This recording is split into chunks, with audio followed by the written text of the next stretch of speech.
چوارچێوەی هەمانگی لە پێکهێنانی حکوومەتی نوێ عێراق نزیک دەبێتەوە و ئاماژەکان بۆ ئاڕاستەیان مانگی داهاتوو حکوومەتێکی نوێ پێک بێنرێت.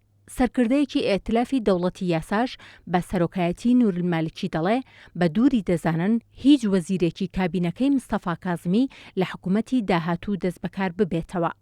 عەلی فەتلاوی ئەندامی هاوپەیمانی فەتح ڕایگەیاند لە پێناو پێکهێنانی حکوومەت و دەرچوون لە قەیرانی سیاسی چوارچێوەی هەمانگی بەڕووی سەرجەم هێزە سیاسەکاندا کراوەیە و هەوڵ دەدا بۆ دووبارە نەبوونەوەی هەڵەکانی حکوومەتەکانی پێشوو. هاوکات زەینەب موسەوی پارلەمانتاری هاوپەیمانی فەتح کە هادی عامری سەرۆکایەتی دەکا وادەی کرانەوەی سیاسی و پێکهێنانی حکوومەتی ئاشکرا کرد و ڕایگەیاند ئێستا چوارچێوەی هەمانگی گەورەترین فراکسیۆنە و شێوازی پێکهێنانی هاوپەیمانەکان وەرچەرخانێکی نمونەی بەخۆ بینیوە و لێکتێگەیشتن هەیە لە نێوان چوارچێوە و ئەو لایەنانەی تر کە کورسی زۆریان هەیە.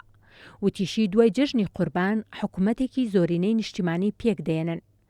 ئاهێد هلالی سەرکردە لە چوارچێوەی هەمانگی ڕایگەیاند پێکهێنانی حکوومەتی نوێ عێراق زۆر نزیکە بە تایبەت دوای سوێند خواردنی پارلەمانتارە جێگرەوەکان و گۆڕانی نەخشەی سیاسی هاوپەیمانەکان دوای بەرزبوونەوەی کورسی هێزە سیاسەکان بە تایبەت لایەنەکانی ناو چوارچێوەی هەمانگی ئاشکراشی کرد لە دوو ڕۆژی داهاتوودا گفتوگۆ و دانوستان لەبارەی پێکهێنانی حکوومەتی نوێ لە نێوان لایەنەکان و بەبێ پەراوێزخستنی هیچ لایەنێک دەست پێ دەکەن.